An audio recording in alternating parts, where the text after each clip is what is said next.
Et bonjour à tous, mon nom est François Letarte, bienvenue sur ma chaîne JDR D30, une chaîne consacrée aux jeux de rôle sur table. Réponse au RPG Week.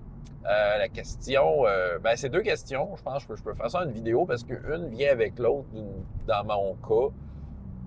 Les recherches les plus étranges que j'ai faites pour du jeu de rôle et les savoirs les plus inusités que j'y ai gagnés. Écoute, ça va être un name drop, là. J'ai plusieurs affaires qui me viennent en tête. Tu sais, c'est pas si tant étrange que ça ou inusité, mais en tout cas, vous allez voir, ça va être à vous de juger. À un certain point, ça va être à vous de juger. Bien, je vais commencer par ça. Écoute, pour Chroniques j'oublie, pour mes jeunes, à un moment donné, ils ont eu un tardigrade géant. Une espèce d'insecte, là. Fait qu'un tardigrade géant qui était supposé les tuer, mais finalement, ils ont trouvé une façon comme de l'adopter. Puis d'avoir un peu le contrôle dessus. C'est très cool, c'est très puissant d'ailleurs. C'est la druide du groupe qui s'était comme occupé de ça. À un moment donné, j'ai dit, moi, à un moment donné, ton tardigrade va avoir faim. Fait que là, c'est ça. J'ai fait des recherches. Est-ce que c'est une recherche étrange? Non, mais c'était quand même une recherche qui avait de l'incidence dans le jeu. Je suis allé sur Wikipédia. J'ai pas été bien plus loin que ça pour regarder. En fait, je me souviens même pas ce que ça mange. C'est des végétaux.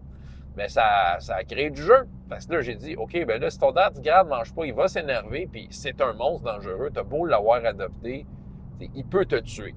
Puis il peut tuer tes amis. Fait que là, il a fallu qu'il aille, là, vu que c'est un tardigrade géant, quelque chose de magique, il fallait qu'il mange des branches de sylvanier, genre des hommes et femmes arbres. Il a fallu qu'il négocie avec des sylvaniers pour essayer de leur emprunter une coupe de branches. Fait que c'est sûr que c'était une usité. Non, c'est un sabre. Voyons. Est-ce que j'ai fait une recherche étrange? Non, mais en tout cas, reste que je trouve que ça tombe un peu là-dedans.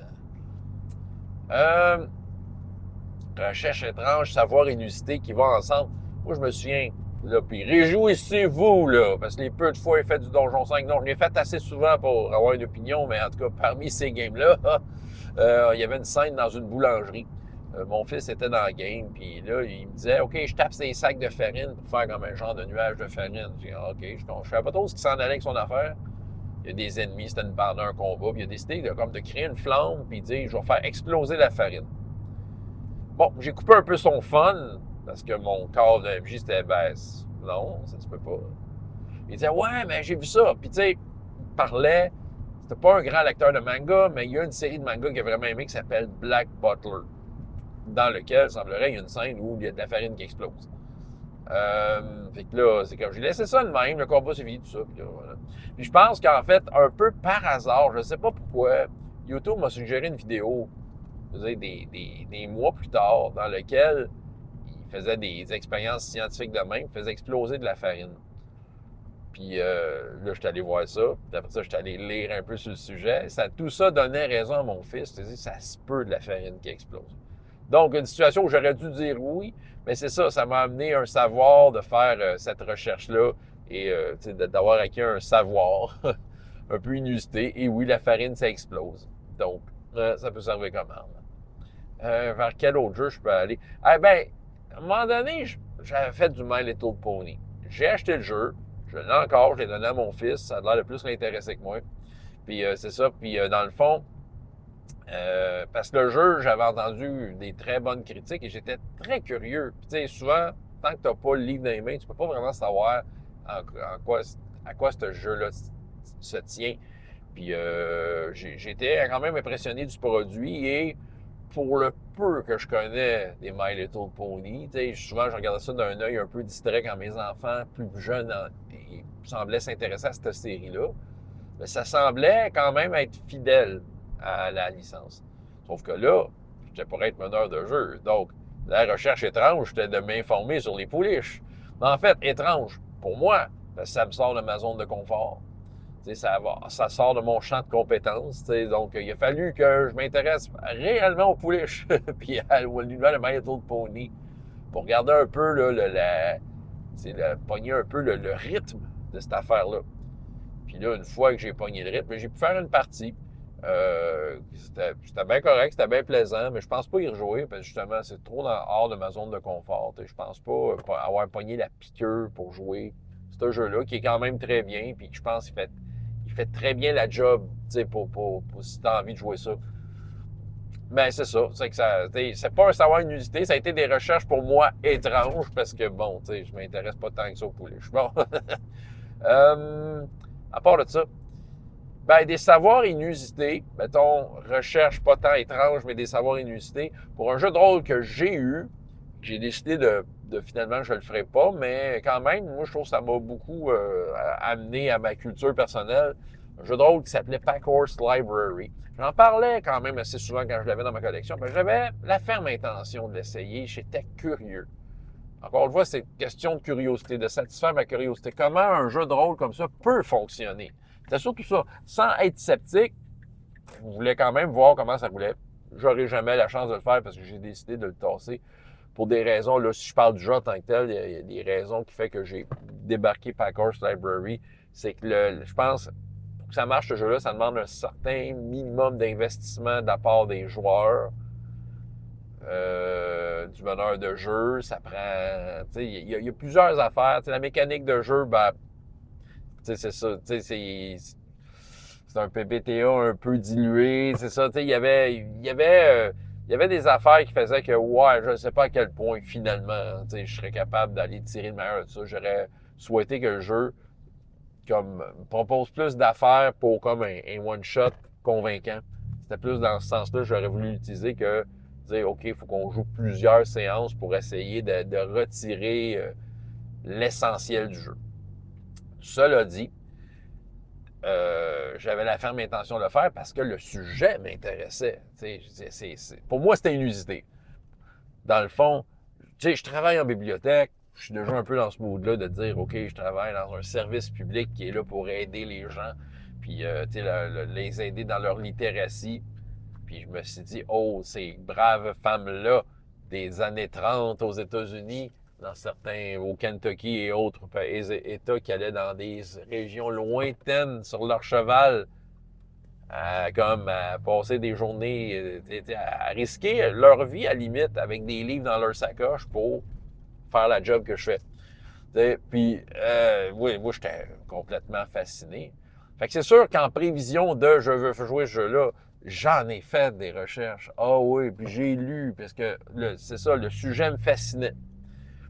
Fait que, tu sais, rien n'est perdu, même si j'ai pas le jeu, même si j'ai pas, ben, quoi, là, je pense que j'ai le PDF à quelque part, là.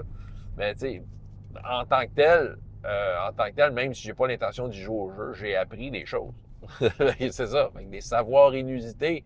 Ce qui est inusité, c'était le mode de vie de ces femmes-là, les difficultés auxquelles elles faisaient face, puis tout ça. Vraiment un beau sujet. Un beau sujet, puis tu sais, je remercie ce jeu de rôle-là de m'avoir amené ça. On s'entend, il m'a pas coûté bien cher le jeu, c'est un jeu indépendant. Mais bon, regarde, c'est ça. Et des fois, ça t'amène là. All for One, régime diabolique, ouais.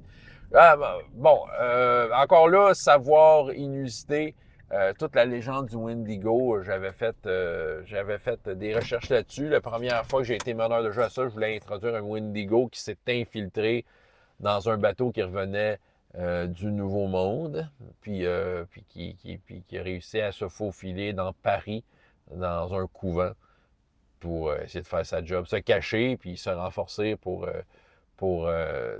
finalement être un danger. Fait que c'était d'aller chercher le Wendigo le plus authentique possible selon la façon dont j'allais dire les Indiens. Ah, non, faut pas dire ça. Mais non, en effet, c'est pas ça que je veux dire. C'est les Premières Nations, les gens des Premières Nations. La vision dont ils en avaient, de la façon qu'ils le racontaient. Fait que j'essayais d'aller chercher ça. Mais pour moi, c'est des savoirs inusités parce que ça m'a permis, en fait, d'avoir peut-être l'heure juste sur ce genre de créature-là, puis pour la faire la plus effrayante possible et difficile à battre. Oh, une recherche étrange que j'ai faite. OK, mon personnage, All for One encore. Là, c'était moi en tant que joueur, OK? Je vous laisse savoir. Ben, en fait, j'ai appris plein d'affaires. Ça passe All for One, un peu comme Pack Horse Library. Ça m'a ouvert sur mêler réalité et fiction. OK? Parce que là, les Trois Mousquetaires, ce qu'on aime, c'est la version d'Alexandre Dumas qui n'est pas très historique. Mais c'est quand même dans un contexte historique où est-ce qu'il y a vraiment des choses intéressantes qui se sont passées. Puis, tu c'est très vaste. L'époque de Louis XIII, du cardinal Richelieu, c'est très, très vaste. Puis j'ai appris des choses sur la reine Anne d'Autriche qui avait parti des genres d'hôpitaux. Puis c'était un pélican, le symbole. Que le roi Louis XIII était un bègue très timide, qui bégayait. Puis justement, dans un des derniers films qui est sorti, un film français, là, c'est comme ça qu'ils le présentent. Puis j'étais comme, yes, ils ont fait leur devoir. Bon, puis ils ont, des affaires. Qu'est-ce qu'il y avait à Paris, le Pont-Neuf, ces affaires-là. Le fait que les croissants n'existaient pas parce qu'il y a eu un débat entre nous, entre joueurs. Là, on avait du côté, les joueurs qui étaient du côté de, pour le look, c'est cool un croissant, mais moi, c'est ça me titillait de dire, ouais, mais ça a été inventé 200 ans plus tard. Ben c'est ça, c'est correct. Fait que là, on avait décidé qu'il y avait l'inventeur du croissant qui existait à notre époque. C'est ça, tout ce genre de savoir-là, mais il y en a un là, que moi je considère étrange, ben c'est ça. C'est parce que mon personnage, le brisqueur, là, il veut séduire les dames de Paris, il veut séduire la reine Anne d'Autriche, c'est ça son but ultime. Savez-vous sur quoi j'ai fait une recherche? La date de naissance de Louis XIV. Pourquoi? Pour calculer, c'est quoi la date 9 mois avant? OK, j'arrête là. Non, mais OK, historiquement, la paternité de Louis XIV, je ne sais pas à quel point qu'elle est prouvée. Peut-être qu'aujourd'hui, on est capable. Là, j'ai pas été dans ces recherches-là, mais ça a été longtemps comme mise en doute. Est-ce que vraiment Louis XIII était le père de Louis XIV? Et ça a l'air que Madame Anne d'Autriche, elle envoyait du monde la nuit. Elle se gênait pas bien, c'est ça. Fait que, tu sais, brise-cœur, il aurait pu tomber sa bonne journée. C'est ça. OK, j'arrête là. Je sais que je vais en choquer, qu'il y en a qui vont faire des cartes X dans ma face pendant que je fais ma vidéo. Fait que c'est ça. Fait que c'est assez strange de calculer ça. Hein? En tout cas, bref, j'arrête là. François Letard, JDR Détrante, et jusqu'à la prochaine fois, il y a autant de plaisir dans la vie que dans les jeux. Au revoir.